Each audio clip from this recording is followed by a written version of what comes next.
Hi students.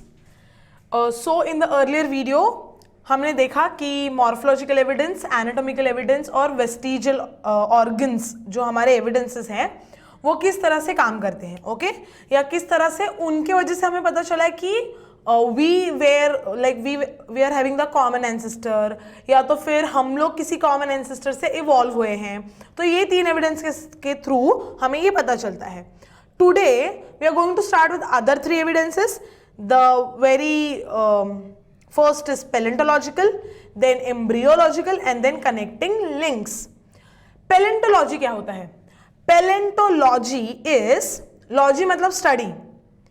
Paleonto means fossils. So study of fossils is called as paleontology. Okay? So paleontological evidences मतलब fossils के through भी हम लोग को proofs मिले हैं कि पहले ऑर्गेनिजम्स कैसे थे और आज ऑर्गेनिजम्स कैसे हैं। ओके, जैसे फॉसिल्स होते क्या है एक्चुअली, अगर तुम देखा होगा, समझो कोई प्लांट है, कोई प्लांट का लीफ है, अगर वो लीफ गिरता है, लीफ गिरने के बाद समझो उसके ऊपर धीरे धीरे धीरे धीरे मिट्टी सेटल होती है, मिट्टी सेटल होते होते होते होते होते वो पूरा दब जाता है लीफ अंदर। ओके, और दबने के बाद अभी वो पूरी जमीन हो गई, उसके अंदर लीफ है, करेक्ट। लीफ कभी ना कभी डिग्रेड हो जाएगी, बट जिस तरह से वो गिरी है उसका प्रिंट आ जाएगा नीचे। अगर कुछ सालों के बाद समझो वहां पर कोई अर्थक्वेक जैसा कुछ हो गया, समथिंग लाइक दैट हैपेंड, उस जमीन का टुकड़ा ऊपर आ गया या बहुत नीचे चला गया, ऐसा कुछ भी हो सकता है। तो ऐसा ही समझो जमीन का टुकड़ा ऊपर आ गया या वो माउंटेन बन गया, वो पूरा मिट्टी सेटल होते होते माउंटेन बन गई अगर, तो उस माउंटेन में अगर तुम आर्कियोलॉजिस्ट को देखा है, वो खोद के कुछ ना कुछ निकालते हैं प्रूफ्स, अंदर से शेल निकालते हैं फिश का, कुछ भी ऐसा। तो अगर उसको पूरा पत्थर को तोड़ते तोड़ते तुम्हें अगर वो लीफ का शेप मिल गया, ओके, और उस लीफ के शेप में तुम लोग को प्रॉपर उसके वेन्स कैसे हैं, ओके, या उसका स्ट्रक्चर कैसा था, बाहर से उसका मार्जिन कैसा था, वो पूरा स्ट्रक्चर प्रिंट मिल गया अगर तुम्हें, उसे कहते हैं फॉसिल। अब जैसे कि हम लोग के पास बहुत सारे फॉसिल्स है, जो प्लांट्स पहले डायनासोर के टाइम पे थे उनके फॉसिल है, जो फिशेस डायनासोर के टाइम पे थी उनके फॉसिल है, खुद डायनासोर के भी फॉसिल्स है हमारे पास। देखा होगा बड़े बड़े म्यूजियम्स में डायनासोर का पूरा स्केलेटन का स्ट्रक्चर लगा हुआ होता है। So this structure is nothing but what, it is fossil itself. तो ये हमें बहुत पुराने टाइम पे ही मिला है, मतलब the very old, from the very old stones we have get this. और बहुत बड़े बड़े माउंटेन्स को खोदने के बाद या जमीन के नीचे खोदने के बाद फिर हमें मिला है कि वो पूरा बोन्स का स्ट्रक्चर कैसे है। मतलब जब वो एक्सपायर हुए रहेंगे, जब उनका डेथ हुआ रहेगा डायनासोर्स का, तो उनकी बॉडी गिर गई होगी, ओके, और ऊपर मिट्टी सेटल होकर जो ऑर्गेनिजम्स होंगे, बैक्टीरिया, फंगस, जो भी होगा, उनके बॉडी को खा लिया होगा, बट बोन्स तो ऐसे छुट गए रहेंगे ना नीचे। तो वो बोन्स का पूरा ढांचा मिला है, स्केलेटन मिला है पूरा, जिससे हमें पता चलता है कि इतने इतने पुराने फॉसिल्स हैं। लेकिन द क्वेश्चन इज, तुम मुझे बताओ कि किसी भी समझो डायनासोर का हड्डियों का स्केलेटन मिला है तुम्हें कैसा पता चलेगा ये कितने साल पुराना है? क्योंकि वो लोग नंबर्स बताते हैं ना। एकदम इजी बोलती हूँ तुम्हें, सीआईडी देखा है सबने? हाँ, तो उसमें वो डॉक्टर सालुंके क्या करता है, डेड बॉडी लाके देता है एसीपी, और वो क्या बोलता है, ये डेड बॉडी तो कल मरी थी, ये डेड बॉडी को मर के तो 10 साल हो गए, बराबर। How does that doctor Salunke knows that इसको इतना ही टाइम हुआ था? किसी किसी केसेस में तो वो मिनट्स भी बता देता है कि इतने बजकर इतने मिनट पे इसका डेथ हुआ था। ओके, कैसे? उसके लिए एक मेथड है, and that method is carbon dating, also called as radio carbon dating. अब ये कार्बन डेटिंग क्या है? हाँ, डेटिंग बोला तो हंसने को आया ना, आई नो। कार्बन डेटिंग का मतलब है कार्बन्स के बीच, दो कार्बन्स होते हैं, किसी भी कार्बन का रेडियो आइसोटोप होता है। रेडियो आइसोटोप मतलब क्या? It is what you can say some changes in the carbon atom. I guess isotopes you know better, okay, atomic number and then the other number. So when you talk about the carbon dating, there are two isotopes, C14 and C12. Now C14 जो isotope है carbon का वो nature में present होता है और हमारी जो बॉडी होती है वो हमेशा एनवायरनमेंट के साथ कार्बन एक्सचेंज करती है। प्लांट्स भी अपना कार्बन एनवायरनमेंट के साथ एक्सचेंज करते रहते हैं। Okay, so when the carbon atoms are exchanged from the environment within us, okay, at that time, मतलब जो हमारी बॉडी एक्सचेंज करती होती है तो हमारी बॉडी में भी बहुत सारे C14 आइसोटोप्स आते हैं। ओके, चले जाते हैं, फिर आते हैं, फिर चले जाते हैं। तुम प्लांट्स खाते हो, प्लांट्स में भी रेडियो आइसोटोप्स होते हैं, तो तुमने खाए तो तुम्हारे बॉडी में भी जाएंगे। ऐसे प्लांट्स खुद प्लांट्स में भी होते हैं। सो व्हेन प्लांट्स या एनिमल कोई भी मर जाता है उस टाइम पर उसकी बॉडी कार्बन एक्सचेंज नहीं कर पाती है। जब तक ऑर्गेनिज्म लिविंग होगा तब तक ही वो लोग क्या करेंगे, exchange of isotopes of carbon they will take place. But जैसे ही द बॉडी इज डेड और the organism is died, the exchange of isotopes will not take place. Carbon का एक्सचेंज नहीं होगा, तो C14 अंदर आना बंद हो जाएगा। ओके, और हमारी बॉडी में C12 भी होता है। सो C12 वैसे के वैसे ही रहेगा क्योंकि वो इंटरनली है हमारे बॉडी में, बट C14 का नंबर अभी क्या होने लगेगा, कम होने लगेगा। So the ratio between C12 and C14 can tell you कि कितने साल पुराना वो डेड बॉडी हो सकता है, क्योंकि उसका भी एक नंबर होता है। क्या नंबर होता है? It is said that,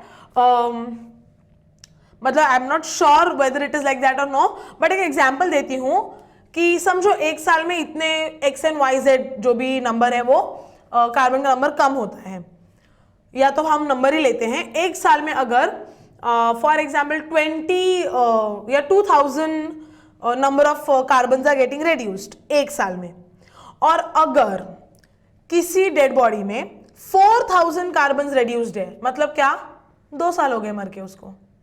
6000 reduced है तो 3 साल हो गए, 8000 रेड्यूस्ड है तो 4 साल, 10,000 रेड्यूस्ड मतलब हुए हैं तो 5 साल। तो ऐसा उन लोग कैलकुलेशन लगाते हैं। या तो फिर क्या कर सकते हो, सिर्फ कितना कम हो रहा है वो देखो, सिंपल एज दैट, वो भी करके देख सकते हैं। सो डिपेंड करता है कि कौन से डॉक्टर्स क्या रेशो लेते हैं, या कौन से डॉक्टर्स सिर्फ नंबर डिक्रीज हुआ है वो गिनते हैं। उस पर डिपेंड करता है कि वो उनको किस तरह से बताना है कि कितने साल हुए हैं। कितने सालों तक ये काउंट कर सकते हैं हम लोग? 50,000 ईयर्स तक काउंट कर सकते हैं अप्रोक्सीमेटली। एग्जैक्ट 50,000 नहीं बोल रही हूँ, बट अप्रोक्सीमेटली 50,000 तक हम लोग काउंट कर सकते हैं कि 50,000 पुराना ये सब हो सकता है, उतना हम काउंट कर सकते हैं। कोई डेड बॉडी 60,000 पुरानी या कोई बोन 60,000 पुराने होंगे तो हम उसका कार्बन डेटिंग के थ्रू भी पता नहीं लगा सकते हैं। Okay, so carbon dating is must and the most useful in palaeontological evidence, क्योंकि भले हमें फॉसिल मिल गए, जमीन से हमने सब खोद के निकाले फॉसिल्स, लेकिन पता कैसे चलेगा कि कितने साल पुराने के हैं? तो उसके लिए क्या करना पड़ेगा? कार्बन डेटिंग करना पड़ेगा। Okay, then embryological evidence. Now if you see the organisms, हम लोग दिखने में बहुत अलग है। कोई भी एनिमल एक दूसरे से सेम नहीं दिखता है, सब अलग अलग दिखते हैं, बराबर। लेकिन जब हम एम्ब्रियो होते हैं, एम्ब्रियो मतलब क्या? जब भी मेल और फीमेल गैमेट फ्यूज होता है उसके बाद जाइगोट बनता है, और ये जो जाइगोट है, ये जाइगोट आगे जाकर खुद का डिवीजन करने के बाद एम्ब्रियो के स्टेज में आता है। फोटोग्राफ के हिसाब से तुम देख रहे होगे कि ऊपर के एम्ब्रियोज देखो सारे, बीच के एम्ब्रियोज और एकदम एंड के एम्ब्रियोज। ओके, ऊपर जितने भी एम्ब्रियोज है वो ऑलमोस्ट सेम है, बीच के एम्ब्रियोज थोड़े अलग हैं, लास्ट के एम्ब्रियो तो बहुत अलग है। तो पहला तुम लोग को फिश का दिया है, फिर सेलेमेंडर दिया है, फिर tortoise, pig, rabbit and so sort of things. बोलने का मीनिंग क्या है? वो फिश हो, सेलेमेंडर हो, पिग हो, ह्यूमन हो, टोटॉइस हो, कोई भी हो, सबका फर्स्ट स्टेज देखो एम्ब्रियो का, इट इज सेम। इससे क्या पता चलता है? ये सारे ऑर्गेनिजम्स कहीं ना कहीं किसी एक कॉमन एंसेस्टर से इवॉल्व हुए हैं। मतलब हमारे बीच, सारे ऑर्गेनिजम्स के बीच में कुछ ना कुछ लिंक जरूर है। अंडरस्टूड? सो ऊपर के एम्ब्रियो सेम होने की वजह से हमें पता चला कि सारे ऑर्गेनिजम्स के बीच में कोई कनेक्शन जरूर है, या सारे ऑर्गेनिजम्स कैसे इवॉल्व हुए हैं, पहले सेम थे, धीरे धीरे एवोल्यूशन के पूरे कोर्स ऑफ टाइम में वो अलग अलग होने लगे. Okay, that is embryological evidences. Embryo means yes, after the fusion of male and female, whatever is formed is zygote, and further whatever is formed is embryo. Understood? Then we'll come lastly to connecting links. एक connecting link का example देती हूं. हम लोग जैसे कहते हैं कि हम लोग monkeys के थ्रू इवॉल्व हुए हैं, मतलब हमारे humans के जो ancestors है वो monkeys है. It is correct. I'll give you an example why it is correct. According to science also it's correct. According to religious, अगर देखोगे या for that matter any religious things you will see, it is also correct like that. What we say, okay, you have seen Hanuman. Okay, Hanuman का body कैसा है? Body is like human. Face कैसा है? Monkey. उनको tail है, वो भी character किसका है? Monkey का है. Correct? उनका बॉडी ह्यूमन जैसा है, वो बात ह्यूमन जैसा करते हैं, बट उनका फेस, उनका बॉडी का स्ट्रक्चर, वो सब little bit it is similar to monkeys.